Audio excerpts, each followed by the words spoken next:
So ఆ cinema లేకుంటే నేను లేను. తరుణ్ ఒక సినిమా, అలాగే అమృత అని ఒక సినిమా, ఈ 2 సినిమాల విషయంలో మీరు పెద్ద తప్పు చేశారని మీరు చాలా బాధపడ్డారని విన్నాను, కరెక్టేనా? అంటే అదేనండి, అది తప్పు అని అంటే ఈ డెసిషన్. ఇప్పుడు 2 రకాల డెసిషన్స్. అంటే మీరు ఫైనాన్షియల్గా కూడా లాస్ అయ్యారు కదా ఆ 2 సినిమాలకు బాగా విపరీతంగా. నాకు దిల్ తర్వాత తరుణ్ది ఒక డిస్ట్రిబ్యూషన్ చేశాను, నిన్నే ఇష్టపడ్డానని. దాంట్లో దిల్లో వచ్చిన ప్రాఫిట్ అంతా నిన్నే ఇష్టపడ్డాను తీసుకెళ్ళిపోయింది. తర్వాత జై అనే సినిమా ఒకటి చేసి బాగా నష్టపోయాము. అప్పుడు మళ్ళీ షేకింగ్లో ఉన్నాము. అప్పుడు ఆర్య వచ్చింది. ఎప్పుడు అంటే నేను షేకింగ్లో ఉన్నప్పుడు ఏదో ఒక మ్యాజిక్ జరుగుతుంది నాకు ఇప్పటి వరకు. అంతేనా? ఇప్పటి వరకు.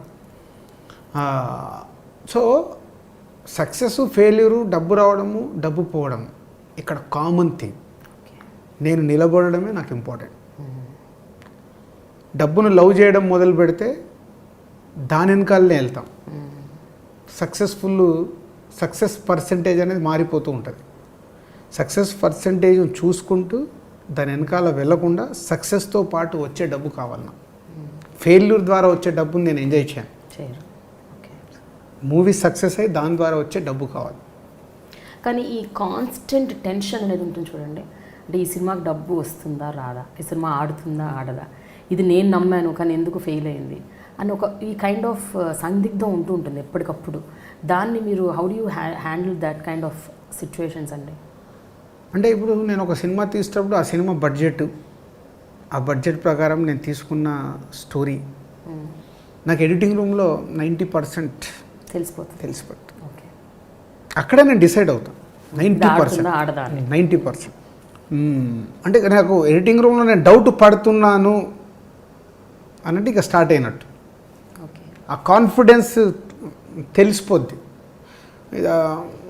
పాస్ అవుతామేమో, పాస్ అవుతే చాలు అని ఇలాంటి థాట్ వస్తున్నాయంటే వీఆర్ ఇన్ డౌట్. బట్ కాన్ఫిడెంట్గా ఈ సినిమా ఆడుతుందంటే ఆ సినిమాలు ఆడాయి.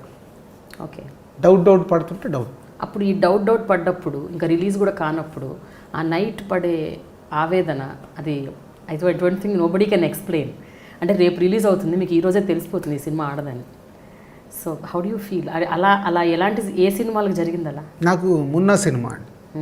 నేను కంటిన్యూగా సక్సెస్ ఉన్నప్పుడు మొన్న 3 o'clock షో చూడగానే అర్థమైపోయింది ఏదో సంథింగ్ మిస్సింగ్ అని. ఆ రోజు ప్రింట్లన్నీ పంపించిన తర్వాత అందరు డిస్ట్రిబ్యూటర్లకు ఫోన్ చేసి మాట్లాడారు. కొంచెం డిసప్పాయింట్ చేస్తుంది సినిమా, మన ఇంకా నా జడ్జిమెంట్ను దాటి ఆడియన్స్కి నచ్చితే మనం అదృష్టవంతులము. బట్ ఏం ఫీల్ కావద్దు, ఐఎమ్ దేర్. అండ్ మొన్న చెలియా, నాకు దాని గురించి ఏం తెలియదు. రేపు రిలీజ్ అనగా ఈరోజు చూసి అందరికి ఫోన్ చేసి చెప్పేశాను, bad film, but wrong step వేసేసాము, మన చేతిలో లేదు అది. సో ఓకే బంగారం ఆడింది కదా అని మణిరత్నం గారి సినిమా ఇంట్రెస్ట్ ఉంటుందని వెళ్ళాము, బట్ మిస్ ఫైర్. మీరండి ఇప్పుడు మీరు, అల్లు అరవింద్ గారు, సురేష్ బాబు గారు ఇలాంటి ఒక అంటే డిసైసివ్ మేకింగ్లో ఉన్న ప్రొడ్యూసర్స్ కొంతమంది, అంటే కొంచెం వాళ్ళ పెద్దరికం ఉంది, వాళ్ళకంటూ ఒక రెస్పెక్ట్ ఉంది ఇండస్ట్రీలో. మీరు కనీసం కూర్చొని మాట్లాడి దీన్ని ఏమి చేయలేరా? అంటే హీరోస్ రెమ్యూనరేషన్స్ తగ్గించడం, టెక్నీషియన్స్ రెమ్యూనరేషన్స్ తగ్గించడం, అంటే can't you come at with such kind of? అంటే జరగదండి అది. ఎందుకు జరగదంటే ఇప్పుడు ఒక సినిమాకి ఒక హీరో కావాలి. ఒక హీరో ఉంటేనే తన చుట్టూ సినిమా అనేది రెడీ అవుతుంది. ఎవరు రెడీ చేస్తారు? ఒక డైరెక్టర్ రెడీ చేస్తారు. సో డైరెక్టర్, హీరో పెద్ద సినిమాలకి ఈజ్ వెరీ ఇంపార్టెంట్. దాని తర్వాత వచ్చే టెక్నీషియన్స్ కానీ, ఆర్టిస్టులు కానీ, పెద్ద సినిమా అనే వరకు ఆ సెటప్ కావాలి. ఆ సెటప్ కావాలన్నప్పుడు ఇస్ హీరో మార్కెట్ ఇది. సో హీరో ద్వారా జరగాల్సిన market film industry. It's not a Telugu. I understand. నేను అనేది ఏంటంటే హీరో మార్కెటే, అన్నీ కరెక్టే. బట్ హీరోలకి, టెక్నీషియన్లు కూడా తెలుసు, డైరెక్టర్లు కూడా తెలుసు ప్రస్తుతం సిచ్యువేషన్ ఏంటి తెలుసు. వారం కూడా సినిమాలు, ఏ బాహుబలి లాంటి సినిమాలే 3-4 తెలియదండి. అదే తెలుసు అనుకోవడం మనం అనుకుంటాం తెలుసు అని. ఎందుకు తెలియదంటే ఎవరు వెళ్ళి కూడా నిజాయితీగా చెప్పరు ఇది అని. చెప్పడానికి ప్రయత్నం చేసామనుకో, ఇప్పుడు నాలాంటి వాళ్ళు కూడా వాళ్ళ దృష్టిలో తప్పు అవుతుంది. వీళ్ళు అన్ని అబద్ధాలు చెప్తున్నారు, వీళ్ళు తప్పులు చెప్తున్నారు. సో నేను అందుకే ఎవరి మీద నేను రుద్దలేను. మాలాంటి ఇప్పుడు మీరు ఏదైతే చెప్పినా ఈ ప్రొడ్యూసర్స్ అందున్నారో మేము రుద్దలేము. మేమేంటి నవ్వుతూ సజెస్టివ్గా కూడా మీరు ఏమి చెప్పలేరు. చెప్పలేం, చెప్తే తీసుకోవడానికి. మీరు ఒక సినిమాకి అలా చేశారు. సీతమ్మ వాకిట్లో సిరిమల్ల చెట్టు సినిమాకి మహేష్ బాబు గారిని, వెంకటేష్ గారిని, ఇద్దరిని పెద్ద హీరోలని ఒప్పించి సినిమా తీసి వాళ్ళిద్దరి రెమ్యునరేషన్స్ కూడా వాళ్ళు తగ్గించుకునేలాగా మీరు వాళ్ళని కన్విన్స్ చేశారు, వాళ్ళు ఒప్పుకున్నారు. ఇట్స్ ఎ ప్రాసెస్, ఎప్పుడూ ఒకసారి జరుగుద్ది అది. ఎందుకంటే ఆ కథ జరిపించింది. ఆ కథ అంటే చాలా రోజుల తర్వాత ఒక మల్టీ స్టార్ సినిమా, ఒక బ్యూటిఫుల్ ఫ్యామిలీ ఎమోషన్స్తో కూడుకున్న సినిమా, ఆ కథ వాళ్ళకి నచ్చడము, క్యారెక్టర్లు నచ్చడం, ఇవన్నీ జరగడం వల్ల మహేష్ బాబు గారు నిజంగా ఆ ప్రాజెక్ట్ జరగడానికి మెయిన్ రీజన్ మహేష్ బాబు గారే. సో మహేష్ బాబు గారు కూడా అన్ని రకాలుగా లేదు ఈ సినిమా ఇలాగే తీయాలి, ఈ సినిమా మళ్ళీ ఏదో ఫైట్లు పెట్టి పాటలు పెట్టి సెట్లు వేసి తీయకూడదు, న్యాచురల్గానే తీద్దాము. సో అందరు అలా టీమ్గా తయారయ్యారు. అది ఎప్పుడో ఒకసారి కానీ జరుగుద్దండి, అది రెగ్యులర్గా జరగదు. రాజుగారు, మీ సినిమాలకు సంబంధించి మీరు మొదటి నుంచి తీసిన సినిమాలు అన్నీ చూస్తే ప్రతి సినిమాకి మీరు ఇనీషియల్గా ఒక పర్టికులర్ హీరో ఒకరిద్దరిని అనుకుని తర్వాత వేరే వాళ్ళకి జీరోయిన్ అయ్యారు. బిగినింగ్ నుంచి కూడా రైట్ ఫ్రమ్ ఆర్య, భద్ర, అందరూ యూ హ్యాడ్ 3-4 ఆప్షన్స్. ఎందుకు అట్లా అంటే why you couldn't correct person మీరు ఎందుకు సెలెక్ట్ చేసుకోలేకపోయారు? ఒక స్క్రిప్ట్ అనుకున్నప్పుడు ముందు స్క్రిప్ట్ రెడీ అవుద్దండి. ఇప్పుడు ఆ స్క్రిప్ట్ రెడీ అయినప్పుడు మేము ఒక హీరోని అనుకుంటే డైరెక్ట్గా ఫిట్ కారు.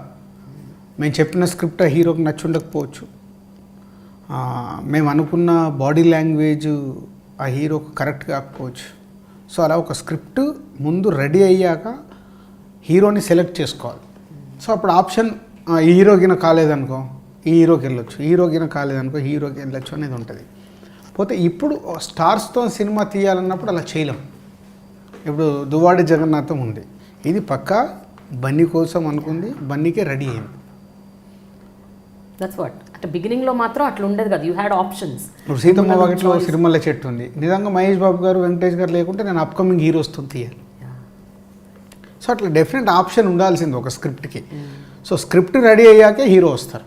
బట్ స్టార్తో సినిమా తీయాలన్నప్పుడు ఈ హీరో ఇప్పుడు నెక్స్ట్ నేను ప్రభాస్తో సినిమా తీయాలి అంటే ప్రభాస్ను దృష్టిలో పెట్టుకొని నేను అనుకున్న మాకు ఎవరన్నా డైరెక్టర్ కానీ రైటర్ కానీ చెప్పిన ఐడియాని రెడీ చేయాలి. సో అలా తయారు. ఇనీషియల్గా ఆర్య సినిమా స్క్రిప్ట్తో మీరు వెళ్ళినప్పుడు అల్లు అరవింద్ గారు వాజ్ నాట్ దట్ అంటే సుముఖంగా లేరని విన్నాను ఆ స్క్రిప్ట్కి, కానీ అది బన్నీకి సూట్ అవుతుందో లేదో. బన్నీకి సూట్ అవుతుంది, బన్నీకి ఎప్పుడు ఆ కథ మీద డౌట్ లేదు. సెకండ్ హాఫ్ వెళ్తున్న విధానం మీద డౌట్ ఉండదు. సో దానికి మేము చాలా మళ్ళీ రీవర్క్ చేసి ఒక 2-3 మీటింగ్లు అయ్యాక ఒక స్టేజ్లో అయితే సుక్కు అమ్మో నా వల్ల అవ్వట్లేదు, నేను వెళ్ళిపోయి కాలేజీలో లెక్చరర్ ఇది కంటిన్యూ చేస్తాను ఒకరోజు నాతో, మళ్ళీ కూల్ అయ్యి లేదు చేద్దామని చేసి మళ్ళీ ఫస్ట్ బన్నీతో కూర్చొని అన్నీ ఫైనల్ చేసి తర్వాత మళ్ళీ అరవింద్ గారికి చెప్పి అలా ఓకే చేసిన ప్రాసెస్ పట్టి బ్లాక్ బస్టర్ అది.